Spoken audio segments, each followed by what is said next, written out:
3 layer pudding ज़बरदस्त सी।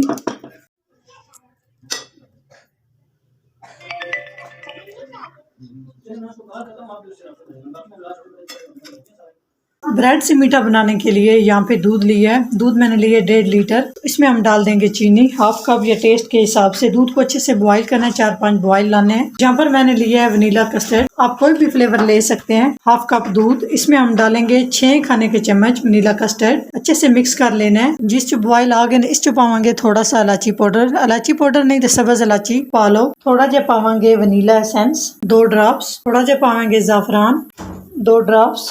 करेंगे आंच कम करेंगे, मिक्स किया कस्टर्ड शामिल करेंगे थोड़ा थोड़ा करके ते साथ साथ चम्मच चलाते जाना है। इस च लम्स ना बनन, गुटलियां ना बनन, इस तरह का। तो दरमियानी आंच ते इस कस्टर्ड ने पका लेना है। ये ना बहुत गाढ़ा करना है ते ना ये बहुत पतला रखना है। देखो इस तरह से, इस तरह ना 4-5 बॉयल आने तक अच्छे ना पका लेना ताकि कस्टर्ड का कच्चापन खत्म हो जाए जी। इस तरह तुसी कस्टर्ड ने पका लेना। देखो जी कस्टर्ड तैयार हो चुका है मीठा बनने वास्ते। इन साइड तक करांदे इन थोड़ा सा ठंडा कर लवांगे।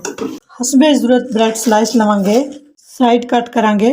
ब्रेड कट के एक साइड ते कीते ऐसे एक बाउल वड्डा कट्टी ब्रेड रख देवांगे। जेड़ा कस्टर्ड बना के रखे है थोड़ा सा ठंडा हो चुका है, इस तरह से इसके ऊपर लगा देंगे। दूसरी लेयर इसी तरह, तीसरी लेयर ब्रेड। गार्निश अपने मन फ्रूट दे नाल तुसी कर सकदे हो।